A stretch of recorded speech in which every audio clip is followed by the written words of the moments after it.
नमस्कार, आप देख रहे हैं साधना न्यूज और मैं हूं आपके साथ सौम्या जी। छत्तीसगढ़ की विशेष पेशकश में आपका स्वागत है।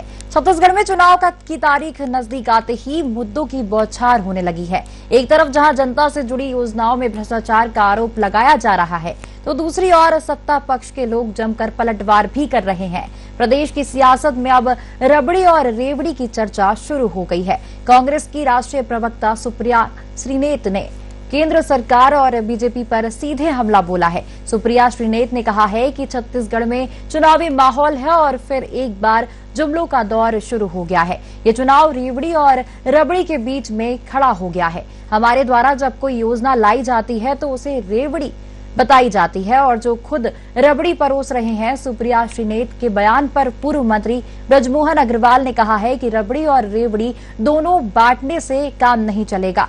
लोगों की मूलभूत सुविधाएं हैं, लोगों को सड़क चाहिए, पानी चाहिए, बिजली चाहिए। पीएम आवास जैसा गरीब व्यक्ति का सपना होता है कि उनका एक घर हो। छत्तीसगढ़ में 16 लाख ग्रामीणों और 5 लाख शहरी लोगों का आवास छीनने का काम किसी ने किया है तो कांग्रेस पार्टी ने किया है। अगर गरीबों का आवास रबड़ी है तो यह कांग्रेस को मुबारक हो।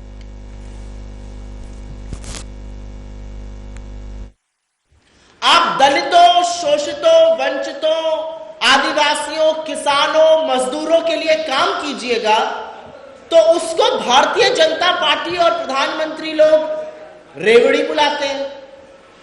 और हमने बड़ी मेहनत से, बड़ी लगन से जी तोड़ कोशिश की है इन लोगों का भला करने के लिए, इन लोगों के लिए काम करने के लिए।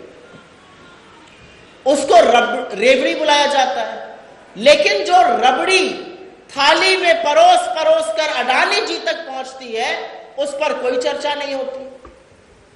पूरी ईमानदारी से हमने लोगों के लिए काम किया तो वो रेवड़ी है, और रात दिन एक करके अडानी जी के लिए काम किया वो रबड़ी है, उसकी कोई चर्चा नहीं होगी। अगर लोकहित का काम को आप रेवड़ी मानते हैं तो ये रेवड़ी इस देश में और बंटनी चाहिए। और इसीलिए जो हमारी सरकार ने अनाउंसमेंट किया, मैं उसका स्वागत करती हूं। वो रबड़ी जो आप परोस रहे हैं लगातार इक्के दुक्के अपने मित्रों को, उसके बारे में चर्चा कब होगी? और मुझे ऐसा लगता है कि छत्तीसगढ़ की जनता ये भली भांति समझती है, वो जानती है कि उनके लिए किए गए कामों को जो रेवड़ी बता रहा है वो हमारा नहीं, वो कांग्रेस पार्टी का नहीं, सरकार का नहीं, वो उन लोगों का अपमान कर रहा है जिनके लिए ये योजनाएं बनाई गई हैं।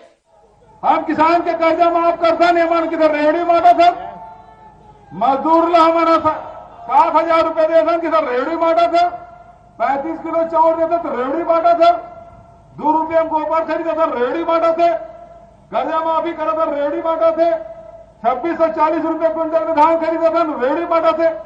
हम देते थे रेवड़ी है, और वो अडानी देते थे रबड़ी है, वो कर रबड़ी है। उसे रमन सिंह, ये चुनाव भारतीय जनता पार्टी नहीं लड़ा थे, रमन सिंह लड़ा। रमन सिंह के पक्का संगवारी अमन सिंह वही चला दी 15 साल, और आजकल अमन सिंह अडानी के नौकर हो गए, ओकरे घर नौकरी कर। रबड़ी और रेवड़ी दोनों बांटने से काम नहीं चलेगा। जो लोगों की मूलभूत सुविधाएं हैं, लोगों को सड़क चाहिए, पानी चाहिए, बिजली चाहिए। अब प्रधानमंत्री आवास जैसा गरीब व्यक्ति का सपना होता है कि उसका एक अपना घर हो, और छत्तीसगढ़ में 16 लाख ग्रामीणों के और 5 लाख शहरी लोगों के आवास छीनने का पाप किसी ने किया है तो वो भूपेश बघेल जी और कांग्रेस पार्टी ने किया है।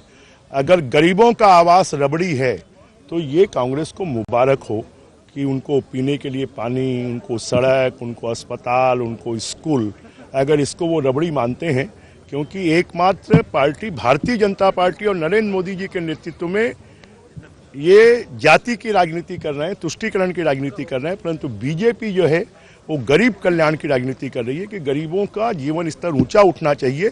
और उसके लिए बीजेपी, कोई गरीब की कोई जाति नहीं होती, गरीब सभी जातियों में होते हैं, और उनके कल्याण की बात करना कांग्रेस ने 60 साल में इस काम को नहीं किया। मोदी जी पहली बार सबके जीवन स्तर को ऊंचा उठाने का काम कर रहे हैं। आप दलितों, शोषितों, वंचितों,